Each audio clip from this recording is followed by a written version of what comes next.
Hello, everyone, and welcome to this panel organized by CircusTalk. You will see me, the moderator, Charles Batson, frequently looking to my right on my particular scripts that I have over here.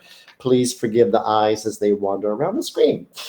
So this is the panel that will be situated in the series, A Wake-Up Call for Inclusion and Circus and Changing Realities, a series of virtual dialogues about the future of circus. As I said, I'm Charles Batson, and I will be moderating what I know is going to be a thrilling and wide-ranging conversation about this thing that we are calling Queering the Circus, exploring LGBTQIA realities and possibilities. For me, to get a sense of maybe why I'm actually doing this thing, I'm the co-director of the Circus and Its Others International Research Project, and I am what is sometimes known as a circ academic. So yes, I'm a circus academic. Some of my own previous and current lives have included queer theater and dance, particularly in francophone spaces, and for me, that meant France and Quebec. And for that queer theater and dance, I was not only talking about it and writing about it, but also doing it. So that's also a part of it in my background, and now it's circus.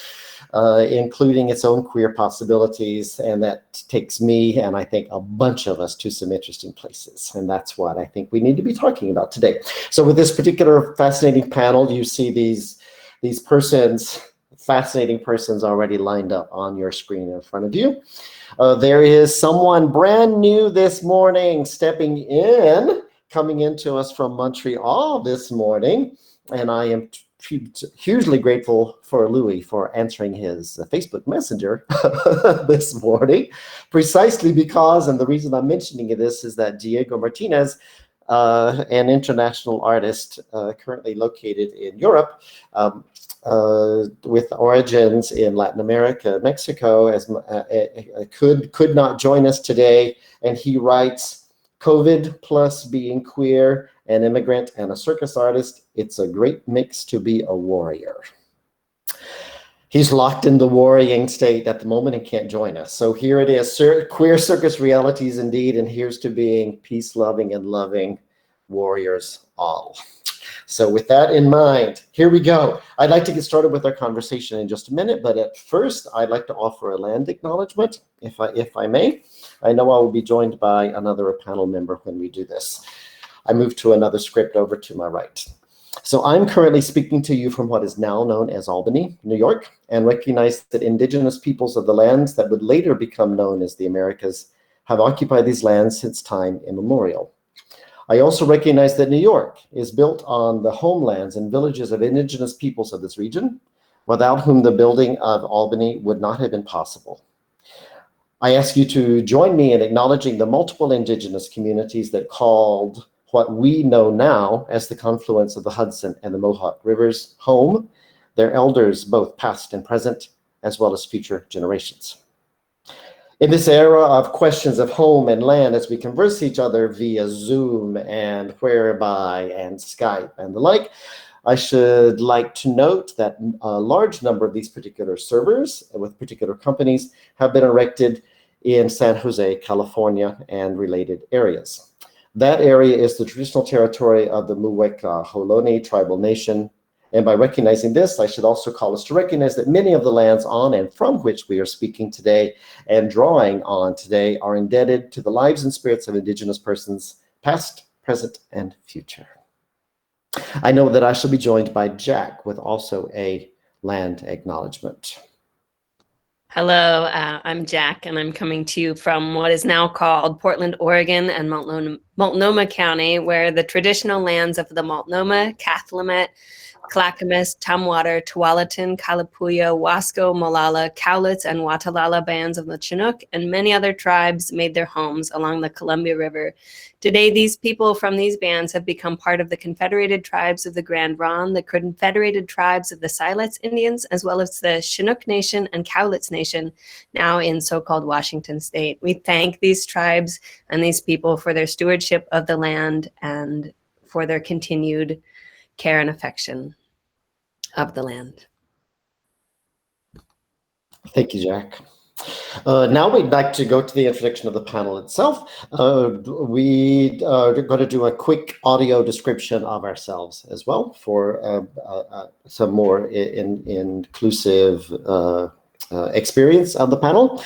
And in the introductions, I would like to ask people to talk about names and pronouns and experiences, and maybe even why you're here on a queer circus panel.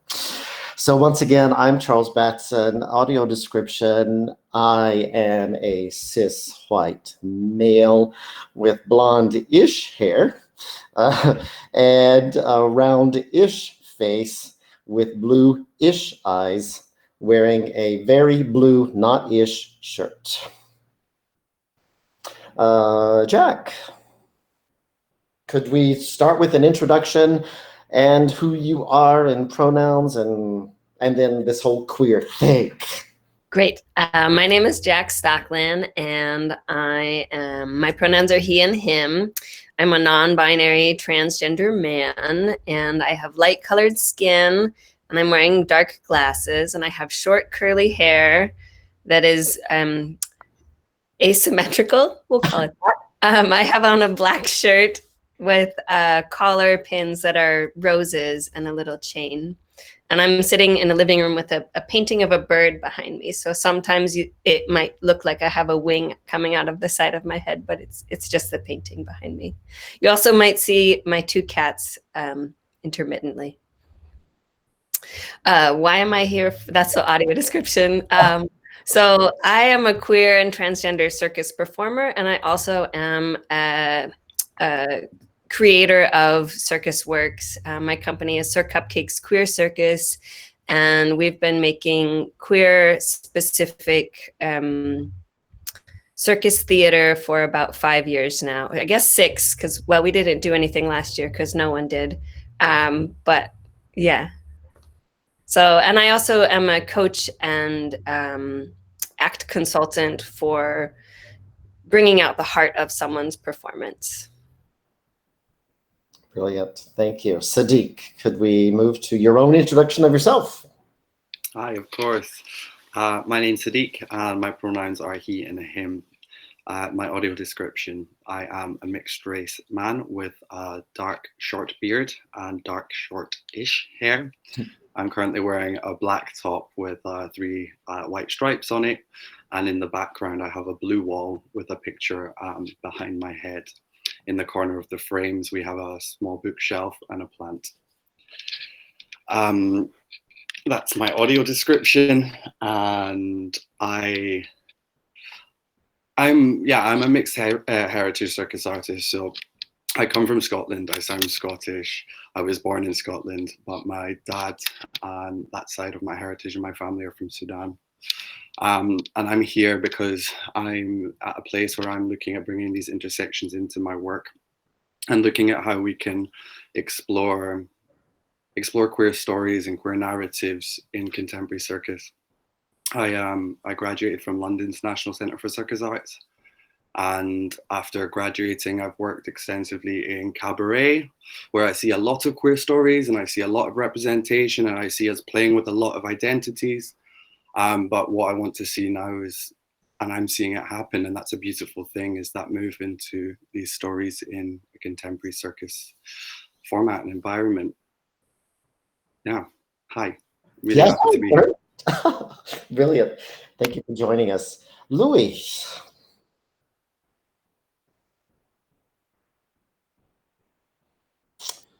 Okay, I'm Louis Guillemette. I'm a French Canadian from Montreal, Québécois, and I'm teaching at the National Circus School for 25 years, and I'm from the dance field, contemporary dance field, and I'm from a little village where they have no artistic venue, and no theater, no dance, just a little bit of sport. And what it brings me into that Dansfeld was in the 70s through television. I saw Maurice Béjart with la messe pour un temps présent, and it was a big crunch for me because all the dancers were not wearing ties, but they were wearing urban clothes. There were diversities of dancers. They were not uniformized, and they present also some things like they bring me into the future, and it's really hooked my imagination, and eventually through time and different experience, my first experience in dance was at the high school, and we with a group of people we create a show. We presented all around Quebec for 3 years, and it was a parallel. It was like we call that a gospel night. It was around the ideas of Palestine. We make a parallel between the Palestinian and the Amerindian, and how they how their property with the lands, instead of being parked into some reserve. Then it's also at that time, at that age, put me into a place of social, political aspect in 1973, and push the boundaries of that richness of meeting the differences. And it's been a goal for me since that time. All the work I did, all the people I met, was always around that richness of the differences. I always like to push the boundaries of the differences, and right now I'm still sometime performing, and when I'm performing in solos, it's through queer character related with the past, with the eccentric and people from another time, mixed with all the woman with strong character in the show business, like from the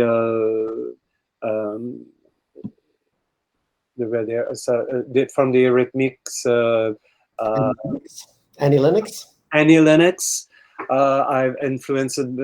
I like those women, and also Grace Jones and David Bowie. All those people really influenced me into the way I approach the work when I'm doing some performance. Staying with my beard, my gray hair, but with a queer looks, like a woman's beard. But I'm play with the mix of gender and proposition, but stay into a field where it's maybe not really known. I try to push boundaries. And at the National Circus School, it's a part of pushing the boundaries in terms of movement research, experimentation, in solo, duet, and group work, and how the individual go back and forth from how they met the others, and in duet the other, and the others as a group of people, and that back and forth, the individual towards the group, what I call also a gang, tribe, urban tribe, how it managed to involve and go back and forth in terms of processing IDs, processing aesthetic, processing who they are. It's very, very important instead of trying to uniformalize people. I push the ideas of difference, how we can meet in those differences and create some things we don't know. So I'm already intrigued by the way descriptions are going, is that we not only have identities we're talking about practices, and then asking others to engage with us, that so there are multiple ways to queer, maybe what I'm already hearing. Virginie. Hello, I am Virginie. I'm a she, I'm lesbian. That's how I start my presentation to my students every year. So it's the first words to say, then it's clear. And I became a feminist after becoming lesbian. It's helped me to understand a lot of things, because lesbian is not enough to understand nothing, in fact. So feminism helped me a lot. I didn't come from the circus. I was a theater director, and I work on many subjects, especially colonization and feminism, and always to fight or to propose another stories, or to decompose what we are seeing on stage, because a lot of cliche, and to break all these cliche, and but to redo other cliche. So it's very la quadrature du cercle. So I end in the circus field about 20 years ago. I lead Brussels, ESAC, for 5 years, and now I am in CNAC in Châlons-en-Champagne. And it's true that it's a field education when it's very important to act, because a lot of people are doing identification with you or others, and it's important to reassure young people, young boys and girls or whatever, because it can take a long time to become what you are, and it's moving. And so it's important to do it, and to be strong, to be like not a model yourself, but to show that it's possible to be what you are. It's for me much more easier sometimes to defend what I think about patriarchy, domination, blah, blah, blah, in front of students than in front of teachers. And I think that sometimes the most complicated things is to explain to adults the difficulties we all have in the way of looking the person we are supposed to educate. So the way we are looking at them, girls, women, men, young, blah blah blah, etc. We are pushing our. I'm sorry for my English, but we are pushing our heritage regards, and deconstruct them. It's not easy. So sometimes it's the same for the weight. It's the same for many things. That's my son. So you see here, my son, I have two, 3, 4 children, depend of how you count. I am here in the office of my wife. She's Swedish. She's not there for the moment. And I'm really pleased to meet you all today. So let's go further. Brilliant. Thank you, Virginie, and also for offering an audio description of the changing backgrounds. Laura, as well. Hello, Laura. Could you audio description and situate yourself as you can?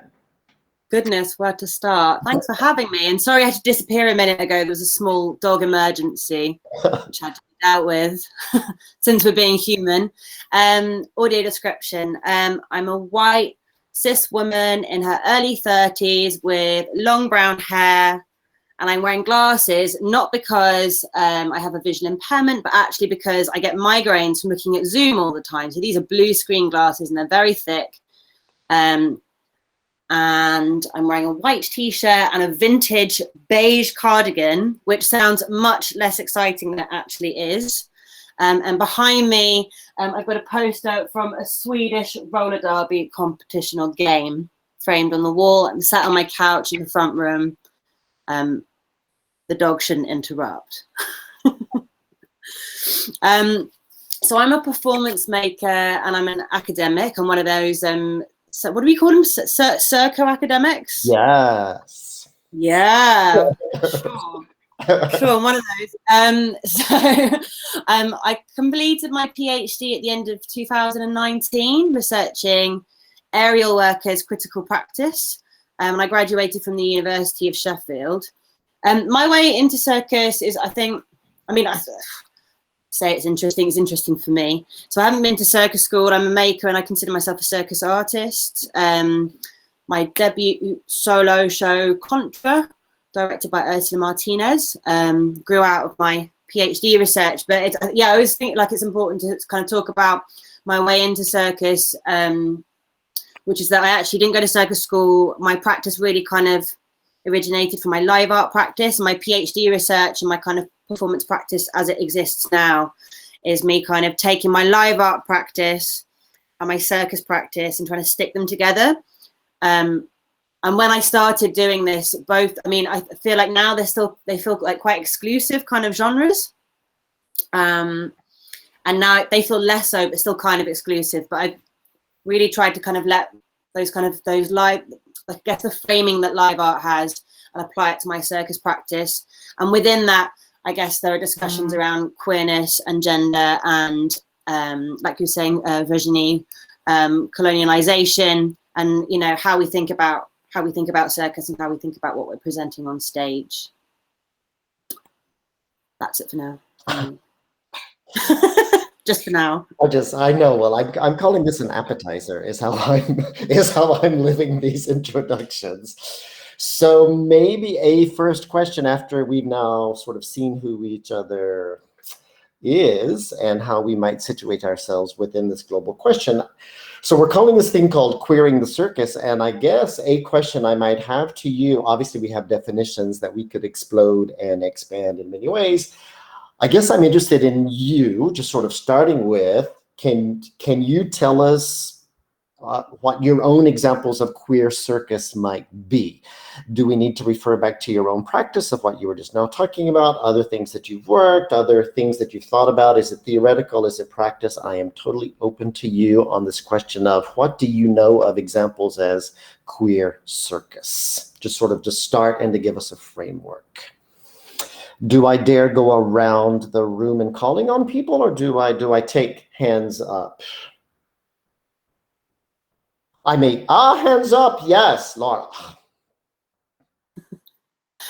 Got excited. Just following on from what I just said, picking up on my own practice and looking at Contra.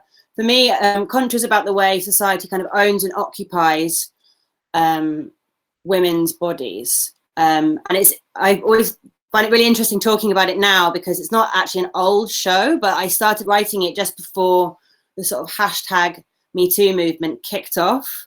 And now that movement's kind of, what's the word I'm looking for? It's really surged and calmed down. We're kind of left with the remnants of that. And, but I'm still talking about, I was touring the show until the pandemic struck. But for me, within that argument, it's very much about how sexuality is expressed through circus. Myself as a queer woman, thinking about how I relate to other people, how my body is read on stage. Circus is historically very, very heteronormative, as I'm sure everyone on this panel will know and agree with, and, has traditionally aligned with kind of mainstream ideals of heteronormativity and arguably the male gaze. And through Contra, I was really keen to kind of unpack that, but also play with that, with ways of looking, and play with how we read queerness on stage and how we kind of find the nuances in it. So for me, that's a good solid example of queer circus. And also thinking of Sadiq's show. Me and Sadiq would double build at an evening for queer circus in Liverpool at the end of 2019.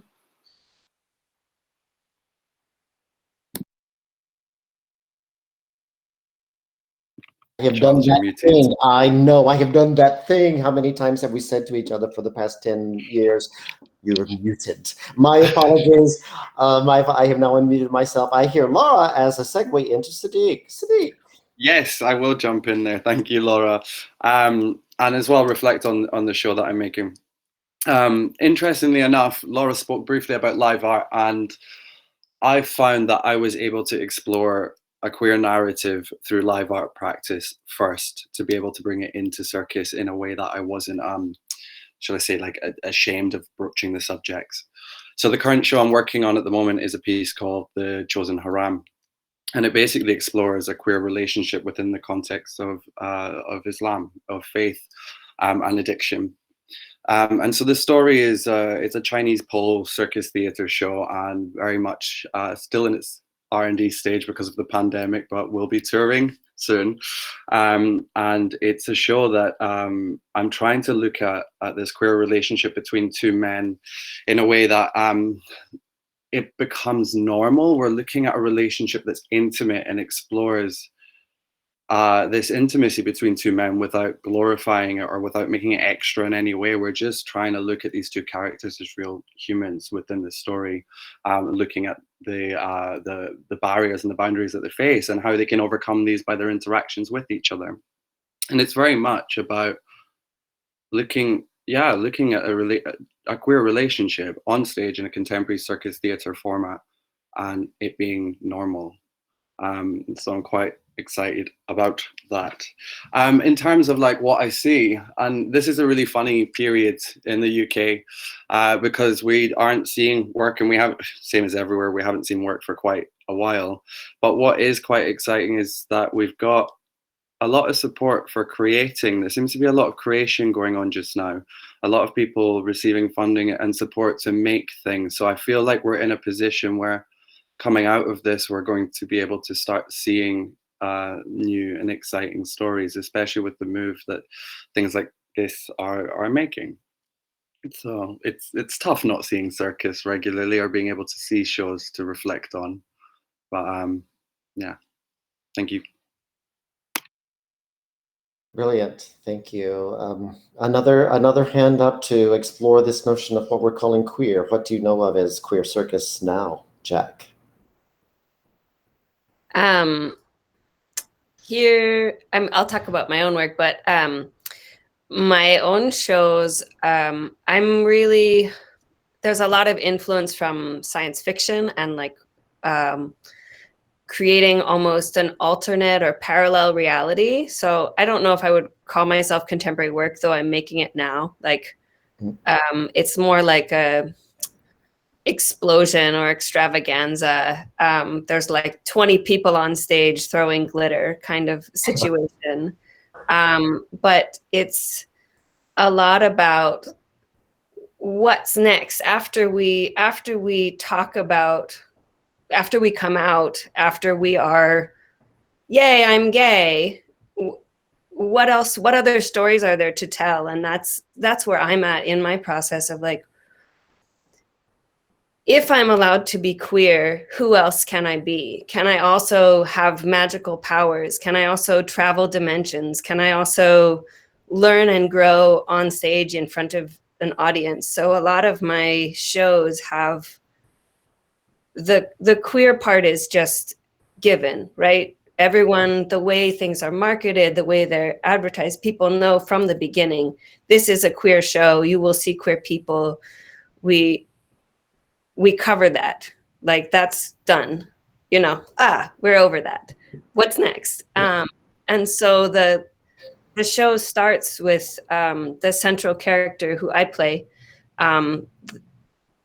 sort of coming into a human problem. Like, how do I engage with my work and my community when I have society and negative voices telling me I'm worthless? How do I overcome those to engage with people heart to heart and engage with my own work and artistry? Like, that's a show arc, How do I, this is really relevant, but I made this show several years ago. How do I go from feeling so alone and unconnected to connecting with other people through movement, through each tiny interaction, opening my heart a little bit at a time.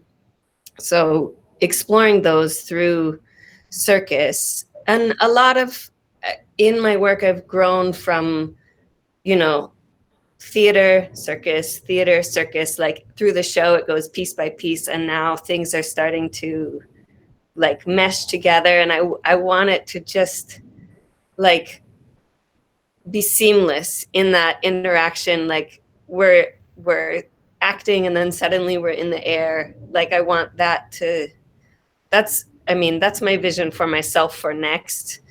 Funding, haha. Funding in the US. Oh, you all know. What a sad situation. Great, here's $7,000. Make a $50,000 show. Good luck. So that's always a game that we play, and that I don't know where I was going with that, but that's what I'm exploring a lot in queer circus. Like, great, we're queer. What's next? What else do we talk about? And how do we bring our investigative sensibilities? Because it takes a lot of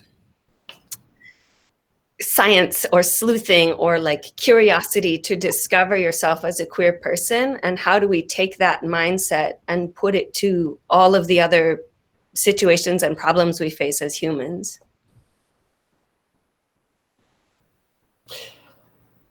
I'm saying gorgeous. Virginie, great.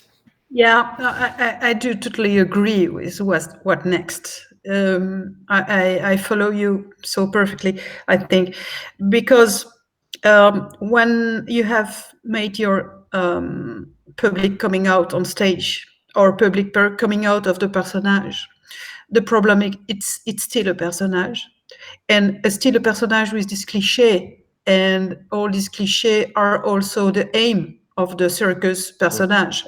So it's like an endless serpent, snake. It is his, manger sa queue. He's eating his own tail. Yeah. Yeah, exactly.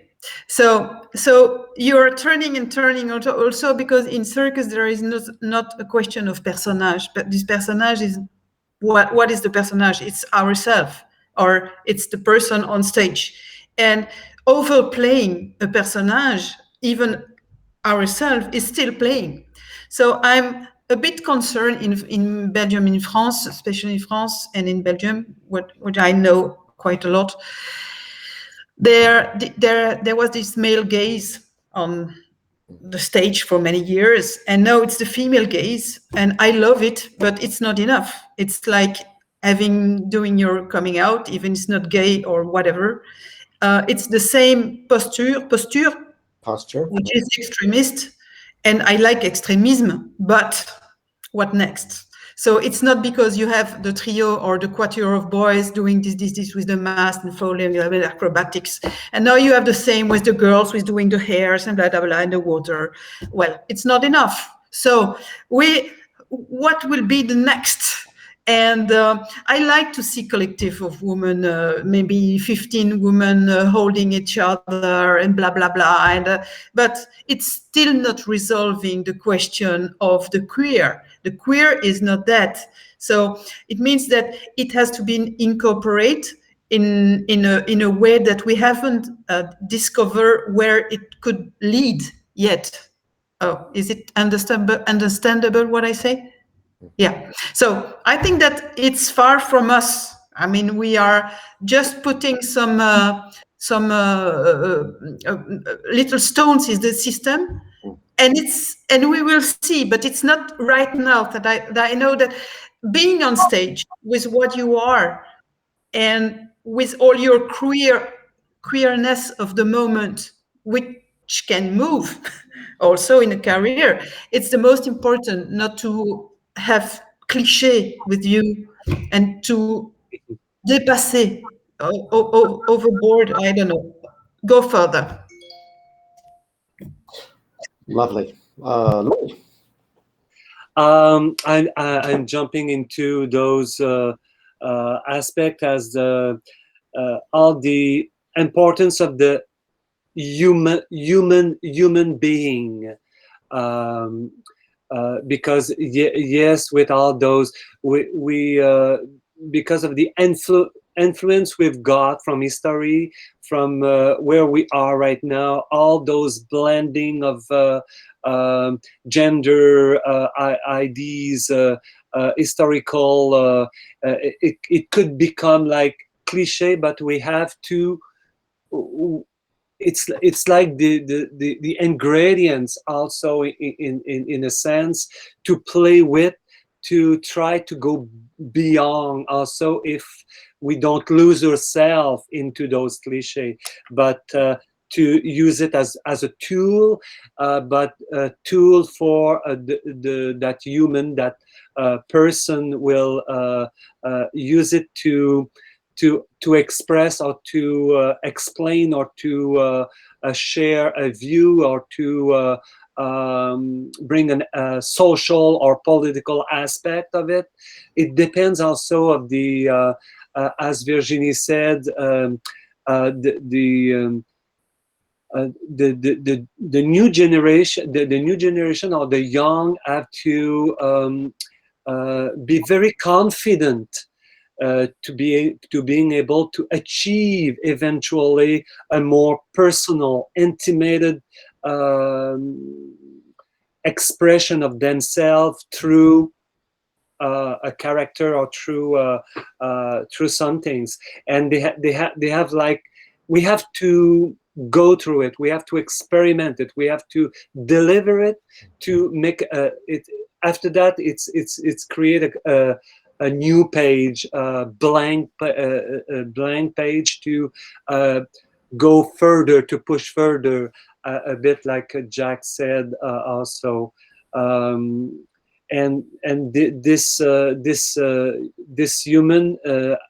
human aspect of it, it's a growth process, also in the context of schooling, for sure. For like Ali or Laura, you're a young artist, and Jack in their full dimension of expression, creation. You have a lot of angry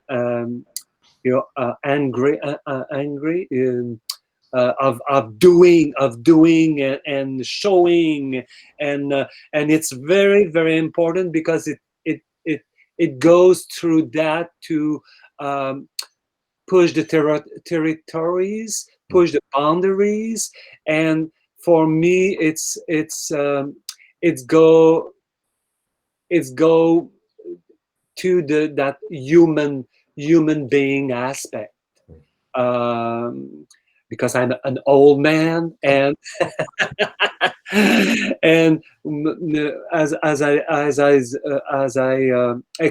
not explain, but share my little history, it's still there for me.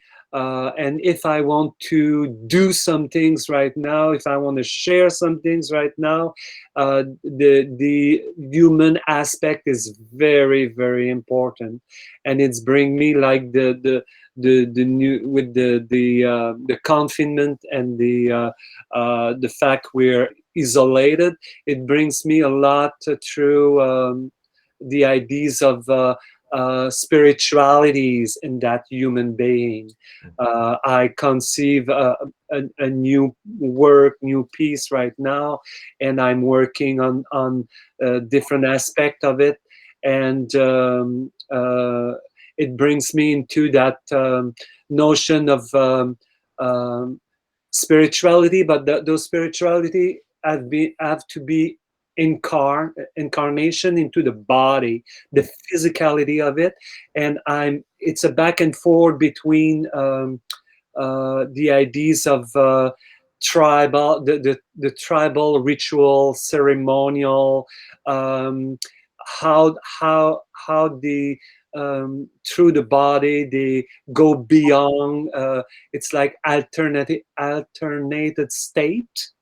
A lot of tribal from Africa or Aborigine, they do some ritual to to go and go in war, to go for a peace, to go for a newborn. For they have a different type of ritual, and I like those roots of human way of transcend themselves, to push and go beyond who they are.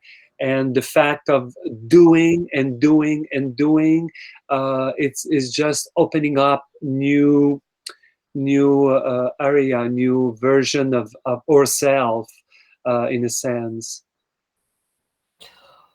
Wow, so hugely thoughtful, I think. And I'm wondering, as I'm listening to some of these multiple things, is there not something about the going beyond that is something about the queer? I think that there might be some sort of thread going around some of your fascinating comments, which sort of leads me. I'm watching my script over here, and I'm like, oh, I want to get into more. So I think I just want to go to another question, which is, what do you, with your own particular flavors that you were just now talking about, right? With your flavors of sexualities and gender expressions and gender identities, what do you have to offer this thing that we call the circus world, the circus sector, and the circus practice? What is it that you, with your you-ness, what can you bring to what we might call the circus world? And then I think a flip question would be, is there something that we can also say that the circus world then might offer to you? So I think that's sort of like this global question I want to sort of launch out there. Whose hand might want to pop up first?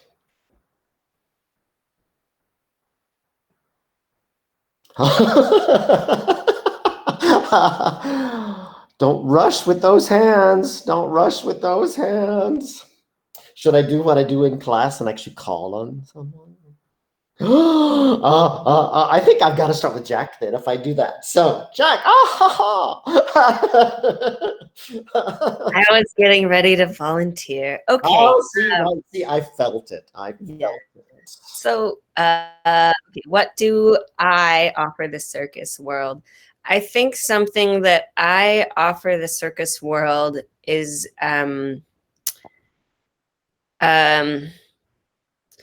oh, that's hard to talk about. Okay. So, we're all like, I don't know. I offer, within my personal work, I offer a unique experience and glimpse.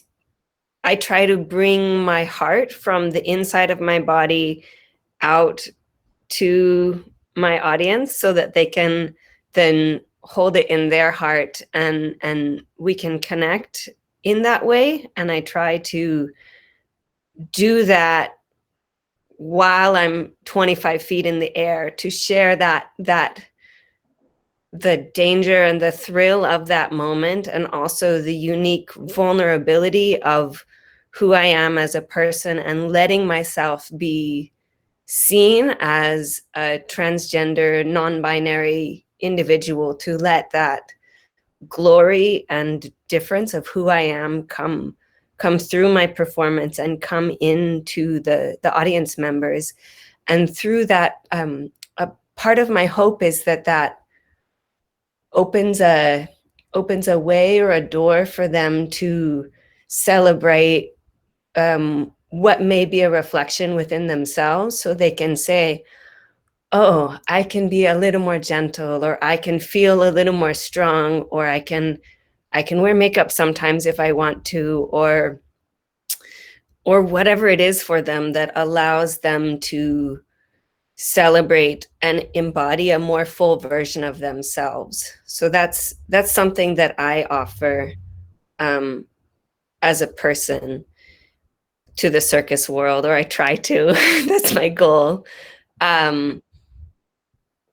And then as an instructor or as a theater maker, I'm trying to offer an openness to the possibility of what someone might be able to achieve. So not only, you know, with a show, to include a lot of different types of people on stage, gender expression, ethnicity, race, size, age, all of those things to come together,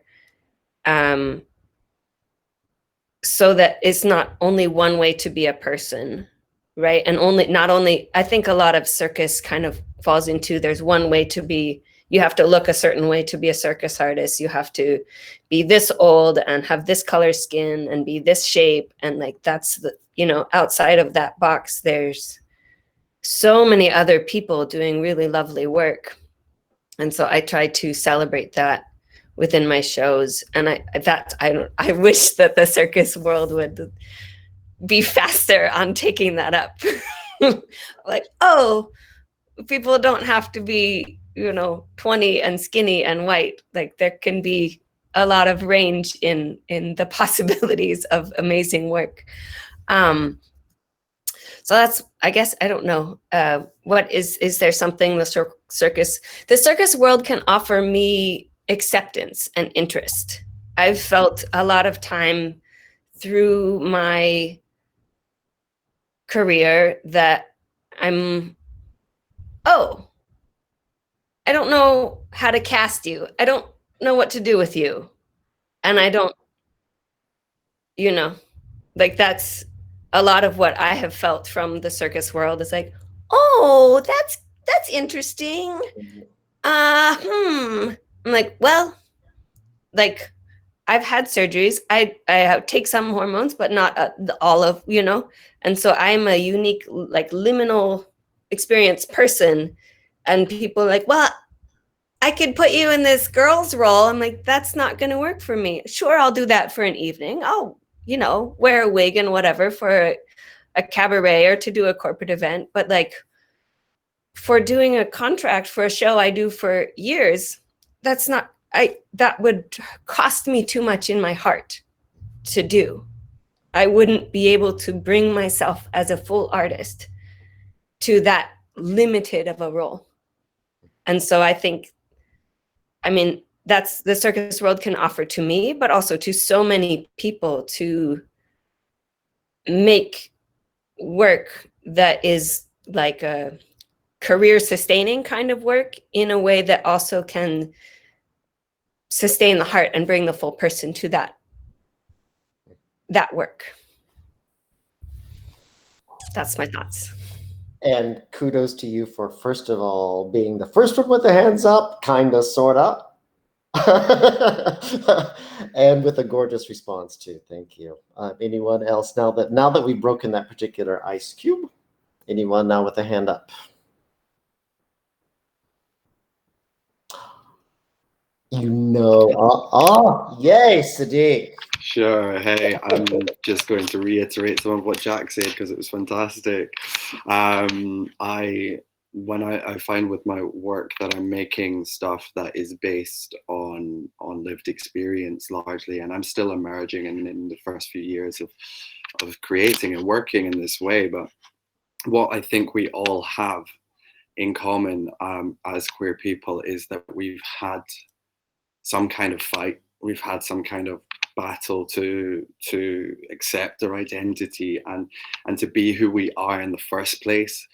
And by creating work that maybe is relevant to ourselves, but is also relevant to our communities, our representation is key. It is important for us to see ourselves. I think when I make work, I think, who did I need to see when I was younger? What did I need to see to be okay with myself as a person?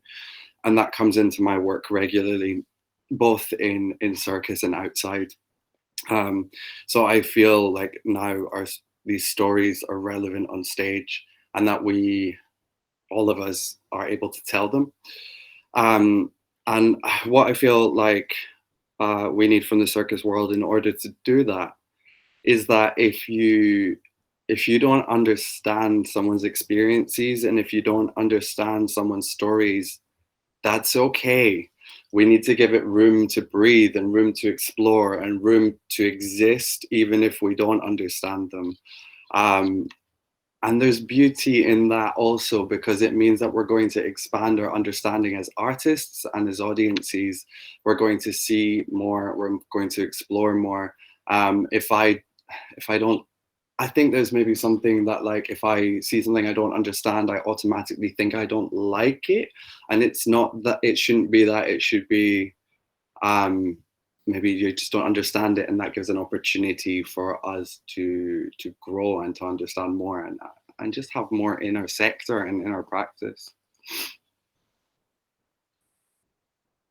Thank you for the hands up and for the gorgeous response. I'll take more hands. Do I see Laura? Yes.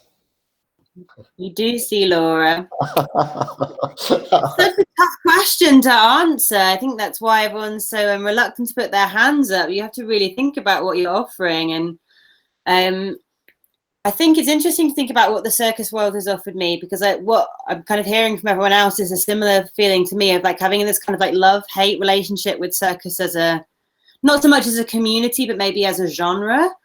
And I think, I mean, I really consider myself, I think, firmly in the position of maker now, rather than kind of performing within other people's work. But definitely when I was performing in other people's work, I had a real sense of frustration a lot that even as a, you know, like a cis woman, I still wasn't fitting roles, or I wasn't fulfilling what was quite needed of me. And it felt like it was attached to my queerness, but maybe it's not attached to my queerness. Maybe it's attached to something else. But that was the kind of feeling of it. Or maybe it was me feeling like I didn't fit in to that either. So there was some kind of like discord or disharmony. And that's been a feeling which has really carried through, I guess, a lot of my kind of performing career. But when I started making my own work and touring contra, in particular, being supported by Circus Next and having the opportunity to tour outside of the UK, really opened my eyes in terms of the kind of, not just the support that could be available for my work, but also what people really wanted, and the different kind of circus and the different kind of interest in circus. And I'm so grateful for that wider community for sort of nourishing my work and supporting me and encouraging me to do better and push myself further. And riffing off what Jack said so eloquently, it's about being seen, and about, I think that's one of the really important things about, maybe coming back to what queer circus is, for me, it's about really being seen on stage. And I don't know if there's one size fits all about what it means to be seen on stage. I'm sure that's like 10, 20 different PhDs, what it is to be seen on stage. Yeah. For me, to be seen on stage is to be honest, and to share honest experiences, and to share things which are uncomfortable, things interesting. Talk about this a lot, PhD, necessarily relevant to everyone else, but for me, it's also about, there's a big conversation about how much circus you see in maybe queer circus, or maybe critically in circus, and how much person you see in which kind of thing is the important thing on stage. And for me and my work, I've been really, you know, my practice as an aerialist serves what I'm talking about, and if I can't find a reason for it to be there, it shouldn't really be on stage with me. But yeah, it's been, but all of these conversations and all this thinking has been really fed and nourished by this kind of like wider, particular European community that I've had the privilege of kind of being in contact with, touring and making contra. And in terms of what I offer to the circus community, it was a tricky question. I've been thinking about this a lot recently because of lockdown. I haven't been touring. I've been doing a lot of lecturing, which I was doing before, but sort of lecturing MAs, you know, who are already professional artists. But I've been first year students at Circa Media. And it's made me really, like first year BA students, and made me really realize being a queer maker who's teaching them, who's in a, like a kind of, I think role model is the wrong phrase, but I can't find a different one right now. But, you know, like, I guess an advocate say, you know what, we're going to learn about all these things, but actually this is one place you can be, and you can be yourself. And you can express all these different things you're thinking, and you can explore these ideas, and your identity, you know, is part of your presentation on stage, and that feels really, really important. And to be able to kind of evidence that and back that up and go, well, I'm making a career out of it, so you know, it can be done, and all these other people are making careers out of it, so it can be done. In terms of what else I offer Circus, I guess a lot of discussions about my sex life on stage.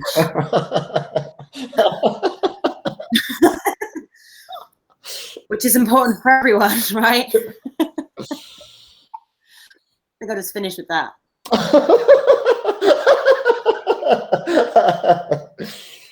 I see at least one hand up, a thumb up rather. So now a hand. Oh, and I think I see Virginie with the Yeah. Oh, I am not a circus performer. I've never been that, but I was leading some shows, and I realized that the way I was, what I was looking always was the gap between the strengths, the abilities, and the weakness of the individual alone, and this power, extreme power of the body, and the weakness of being together, and the littleness of the human beings in a system where you link together with your fragilities, with your stupidities, with your nothing, compared to what you do is always pleasant to laugh.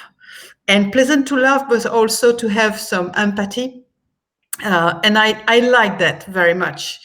And when I have students, I always tell them that it's themselves, it's a body, it's me. How do you see me? This narcissism of, do you see me? Yet I don't care about you. I don't care about you. There is plenty of you. The thing is that you have to be connected with the community, not only to share food. The community is you are following people who have done it, and you are precursor people who will do it. So you're part of the chain, and you have to have this humility to be the transmitter of something like chromosome, and to be linked. This is important, especially when we speak about person. We speak about narcissism, we speak about community, and now we are in a crisis of immunity. So it means that immunity is how to be me and me and me and me, myself, not connected because there is the corona. So this is the immunity crisis, is very important because it's touched us in the way that we are not able to contaminate anymore. Or what is circus? Circus is contamination art. You have to spread, you have to give this and that, all the fluids. And you share with the fluids. You speak about sexuality, but circus is the fluid transmission. And if we are in a community, we share the fluid. Sometimes it's totally disgusting to see them touching each other, sweating blood everywhere. But it's beautiful and that's, I think that's something to play, is to defend our capacity of contaminate. But to contaminate, we don't have to be alone. We are a part of the contamination. That's what I would like to put on the plate. And a delicious dish that is. Louis. Whoop. Yeah, we've lost. Yeah, I lost. It's very well said. Different aspect of it. As a teachers, I will say also. I'm strongly support the richness of the circus word through the ideas of the richness of the difference could bring each student, each gender, each person, and they have what I said in French,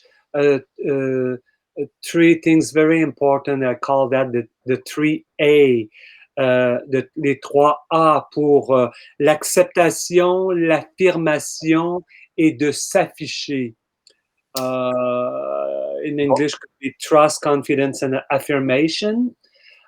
It's some things as a human to be very important, and in the development of a students, oftenly it's some things it's cover up, it's under, and they're in a phase in their life, 18, 17, 18, 19, 20, where everything is in a growth process, and it's they're more they're really in the dance education, they're really focused into the technique aspect. They always will privilege the technique aspect, but I always come back, as Virginie said, and said, yes, and so what? Who you are? What do you want to do? And I see those little things there, and it's very interesting. And they oftenly said, oh, but it's just and it's very fragile. But those moment of fragility, it's the richness of what it could bring into the word circus felt, and to get into, to reinvent it. Otherwise, I said, if you just want to be an interpreter, you can just catch any videos of the star you like and imitated them. But it's not the way to go beyond, to bring something. It's a copy of a copy of a copy. And but this aspect is also very strong in, not only in circus, in the general word. It's very strong. I could see that also through the educational world. For approximately 20 years, they have this corporative venue of teaching, and I hate it. I hate it. The students become like a clientele. How do you say that in client? They become clients. Yeah. I hate it. And they have, it's like a couteau à double tranchant, a knife with double edge. And I always bring back to the person, that generation, that person, that little person inside, be in the corner. It's more important than what I could see in terms of flexibility, strength, the tricks, and on and on and on.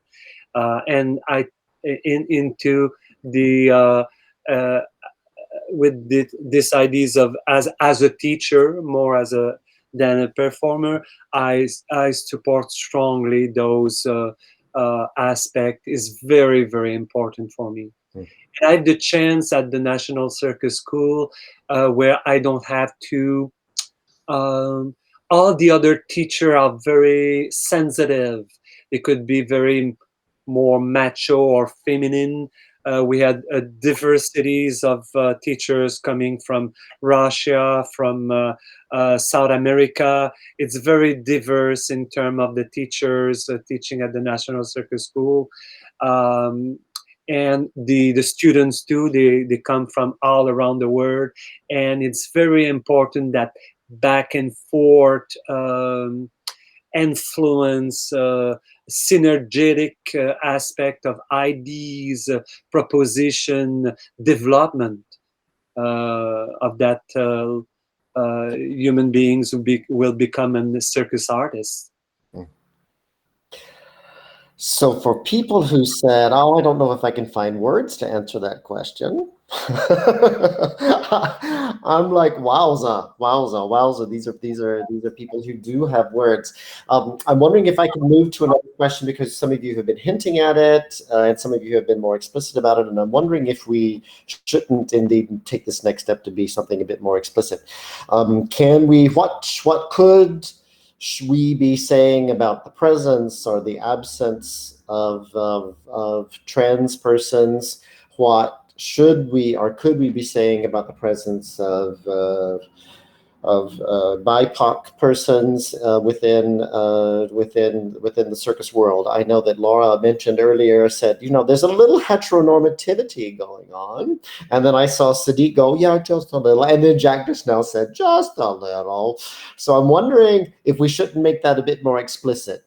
Here we are amongst friends to talk about what could we be saying, what should we be saying about specific presences and specific absences. So with that, I'll look for a hand to pop up. Oh, there's a first hand from Virginie. Yeah.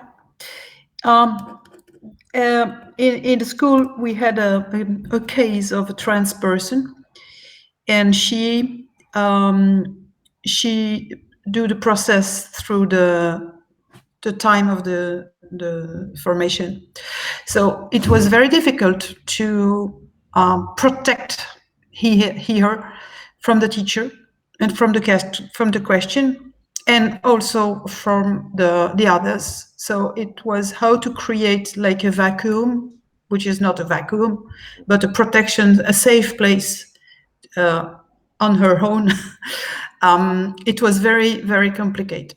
But at one moment, it was for me, I felt like a warrior to protect the process and to forbid to the teacher and the student, it was not the same, but the teacher, to forbid them to be intrusive, like by question or presume by how are you, how do you feel, blah blah, and open the door like tell me. This tell me is insane, but it's not the place to say tell me where you how you are, or what you feel, blah blah blah. And she ended up with, finally, I wouldn't say that the people forget it, but it was not the subject anymore. So I was really, really happy of this with the team. But at the last moment, I say it like a bit like a story, but it's important in our situation. We have the external jury externe, and she was doing the ring, a real ring. And the jury external from the Cirque du Soleil come, oh, this woman, she's wonderful. She's so extraordinary. She's so feminine, and blah, blah, blah. And she's so strong. And then when he says about the strangeness, you see all the teacher ready to say something. So I did like, stop. We do a pause now. I just pause, freeze the moment. So we do the pause. I take all the teacher in the room, separate, and say, don't say any word about what you know. It's not your business. These people is not that one. And she will discover her life like this, like she is. And it's not because you know her before that you have to say, yes, but you know, ha, ha, ha. And it was like a victory when she get out of the school. She get diploma. She get the diploma, but I wasn't sure that it was very well understood by the teacher. Even if you explain, and me, I wasn't. I was maybe more prepared than anybody, but I was not prepared.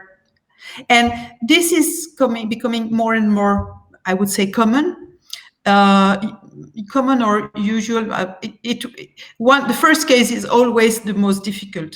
After, oh yes, I know it's not a big business, but I think that it is becoming more and more répandu. It happened. So, but it was very difficult to manage. That was sharing experience. Yeah, well, that's the anecdote does help us process. Yeah, so thank you for sharing that experience. Once again, yeah, continue this question, and once again with Black, Indigenous, persons of color as well. Is there something that we can talk about here?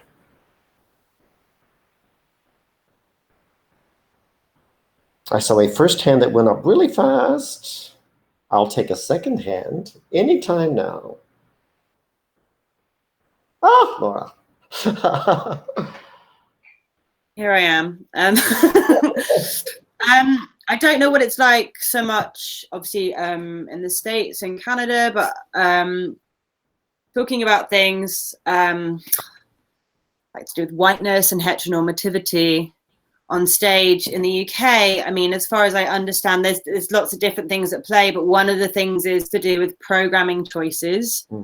And bolder choices needed to be made from people who run venues. And then obviously there's, and then more support for the arts, for people who run circus venues to be able to, to make choices to change the way we see circus. I can obviously, I can only speak from what I see and from my experiences, which is, as a white cis woman, that, as a white cis woman with a naked show, getting it programmed in circus venues in the UK has been a pain in the ass, basically, and one of the big things that, like it's very risky and we don't know if people are going to want to see it because it's a risk.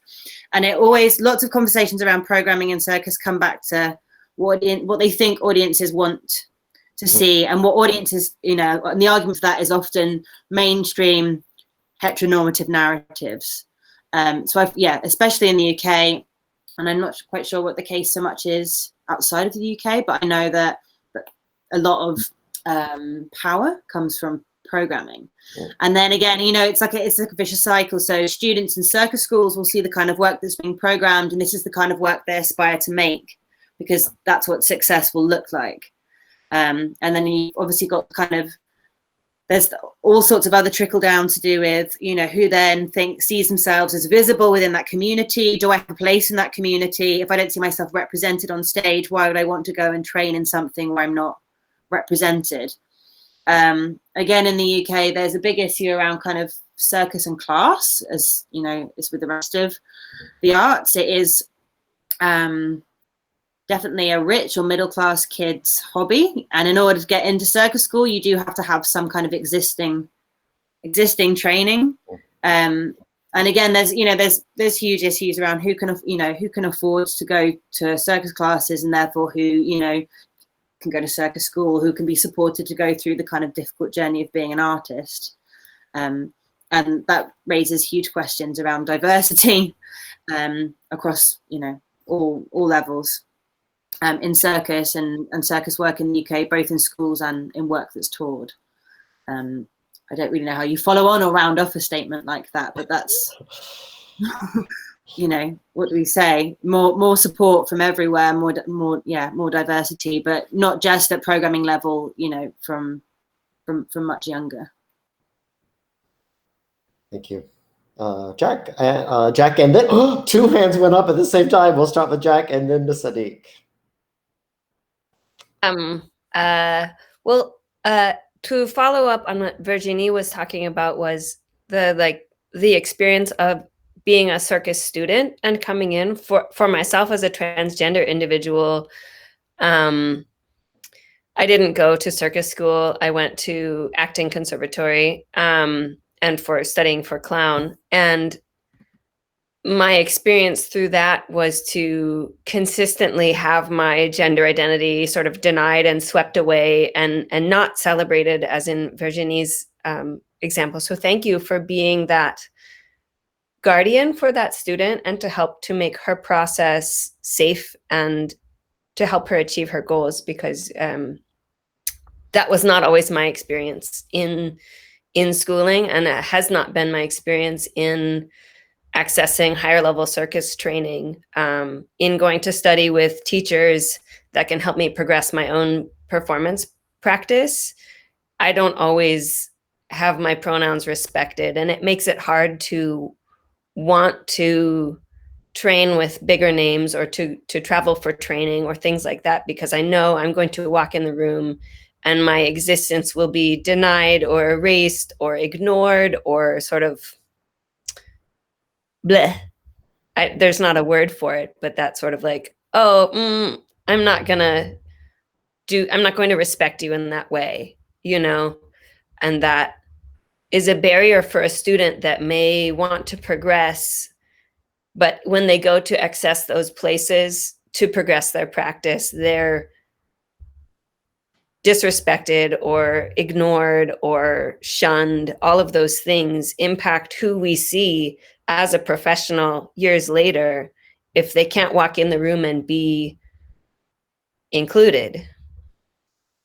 That's not only the end result of who's making work and what work we see, but who's coming in the door and how do we treat each person that comes in the door. Thank you. So, yeah, lovely. Sadiq. Yo. So I obviously speak from a kind of UK perspective, and it's very similar here, that I think a lot about class representation, and obviously I think we all feel that there's been a huge move over this last year to think about inclusion and diversity, and there's a lot of work being done on it. There's a lot of Zoom rooms. But what Laura said was that isn't represented at a more fundamental level, which is your kind of working class environment or your young people. And I feel personally extremely fortunate to have somehow got extremely lucky with opportunities. I'm from a very, very poor family, which would never have been imagined circus as being an option or being a performance maker as being a real job. Still don't consider it to be a real job. I do. But my route here has been full of just lucky moments. Like the city I grew up in, there was, for only a few years, there was a youth circus that was funded. And I remember just getting very casually involved in this youth circus when I was about 13 or 14 years old. And that was very much the start of my journey, learning to juggle or unicycle or spin fire and things like that, that I never realized could be an option for a career down the line. And if it wasn't for those kind of experiences when I was young, if it wasn't for those experiences, then I wouldn't be, I'm getting a call, sorry. There we go. I wouldn't be able to be here. And so I think about that a lot. That how do I then find myself in a position where I can make those kind of experiences for other young people, or how can I give back those chances that I got, either with my work or through workshops or through other like ways of involving people. Because ultimately we want to see in circus, we want to see a diverse room, but the pathways there don't exist. I went to a seminar just a few weeks ago, and it was 64 people on diversity and inclusion, and apart from the people running the workshop and the artists that were on board as employees, I was one of only two people of color in that room. And so it shows me that the willingness is there, but something is missing, and I think that's our roots into it.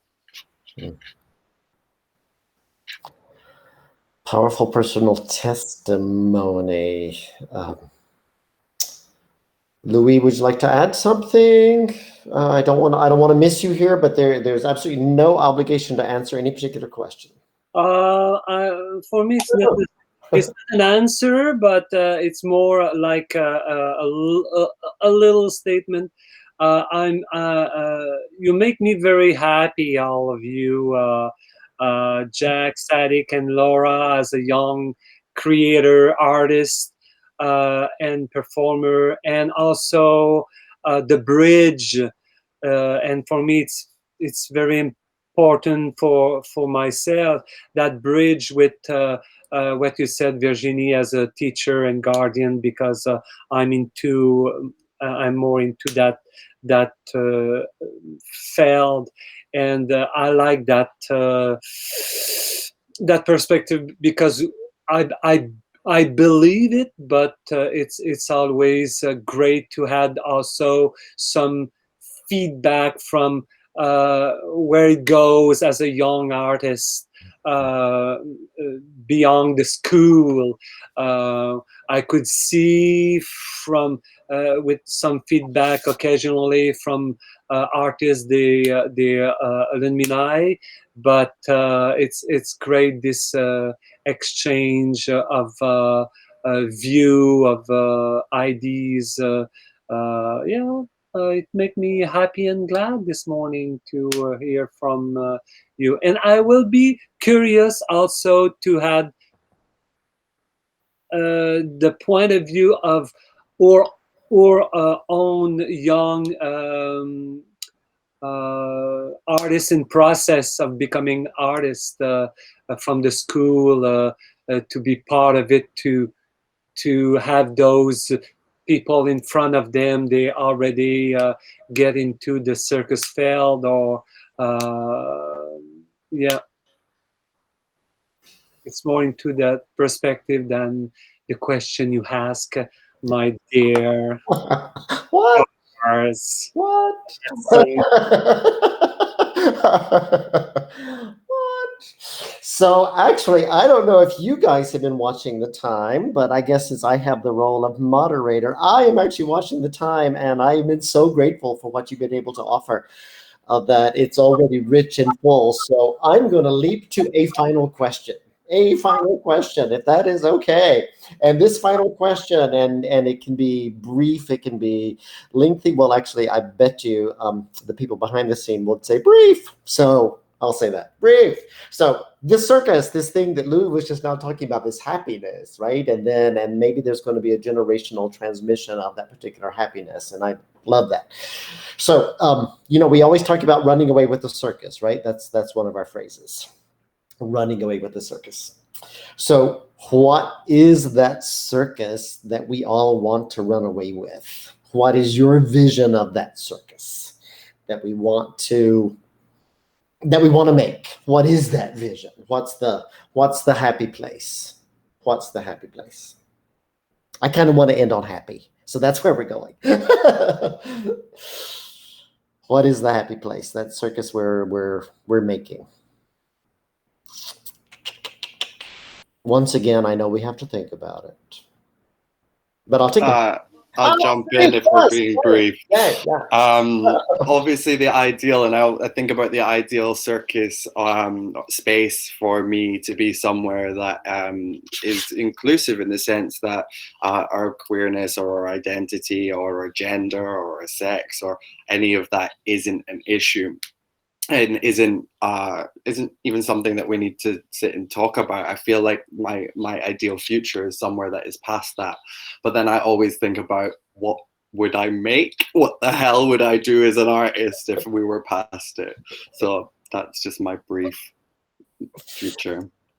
I love it. And you know what? I love paradoxes that sit right on top of it. So you're speaking my language, Laura. I guess the circus, maybe it's not the circus I want to see. It's just like a circus that's like really socially critical and super responsive, and that's going to look different for everyone making circus, but that also enough space is made within circus, so it's not just all the same people being socially critical and responsive. A bit like Sadiq was saying, like, if we want to diversify, then we have to diversify. Actually. So I guess that's what my dream, what my dream circus, on a broader spectrum looks like as a circus community. But I'm really excited by work that's, socially critical, responsive, funny, surreal, weird. I guess finishing on a happy note, going back to full circle, back to what you said at the beginning, Charles. For me, woohoo! Queerness is, for me, I guess, about possibilities. Like, it's about multiple possibilities, endless possibilities, and if that can be integrated into our dream circus, then that would be magic. I'll take that magic pill with you. Jack. I guess my dream for future circus is not only so much more diverse and inclusive of all the whole possibilities of a person, but also so much more ridiculous. I love like khaki and black and white and whatever, colors, but I also love a ridiculous like neon rainbow with glitter. I want like the whole person to be on stage with just like explosions of color around them and lightness and like so much just silliness. If we can, if we're already including everyone as a whole person, we can then, I mean, the options are completely open from there. We can be anyone, we can do anything, we can, that circus is so much about, for me, about like pushing past the limits of who we are as a person or as a group. And if we can do that with an open field in front of us of whatever possibility, then we don't have to limit ourselves to, the palette that sort of contemporary circus has been stuck in of stylistic and sort of the trappings of, we can go in a completely ridiculous direction if we want to, and not that it isn't, we can't be serious while we're wearing rainbow glitter, but that, and cover serious topics, but that we can just unbuckle ourselves from, the safety net of being normal. We can just go wild with it, I suppose.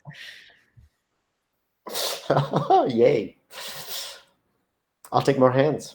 Yeah, you'll see. I take a hand.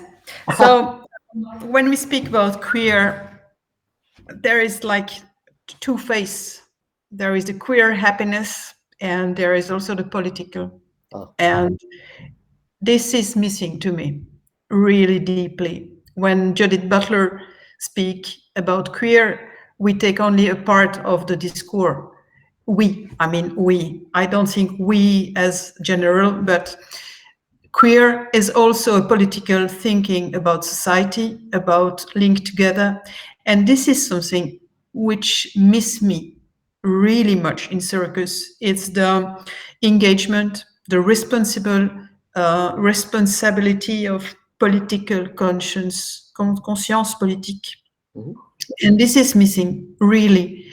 And I think that queer is also a nice sweater you put on, but you have to go to dig a bit deeper and keep this political engagement as an artist, as somebody of the society. You have to give not only happiness or power, but you have reflection, and reflection is political.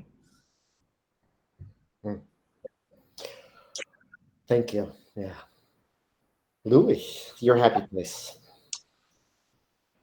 To go a bit into that direction, I think in that word actually where extremists is the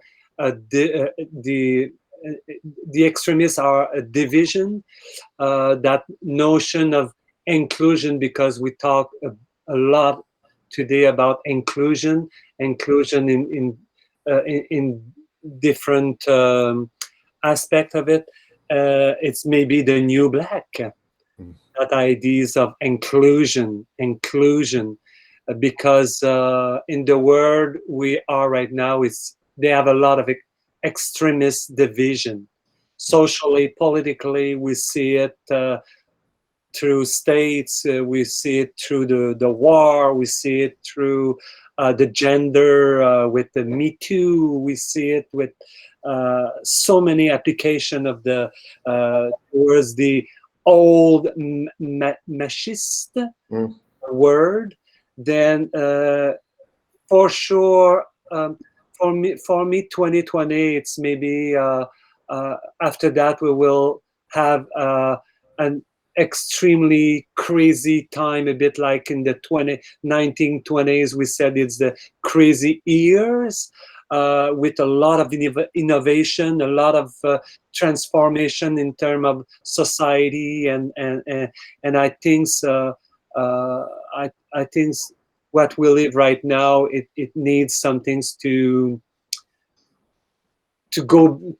push the boundaries, to broke the boundaries and the frontiers, and instead of creating walls, to broke the walls, and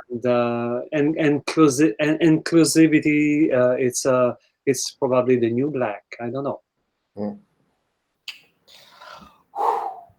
With that, I love all these happy places, and I want to be with each of you and all of us together in this new happy space. It's seriously a dream. The notion of these queer utopias that we can all go cruising around. I'm like, yes, I want to be there.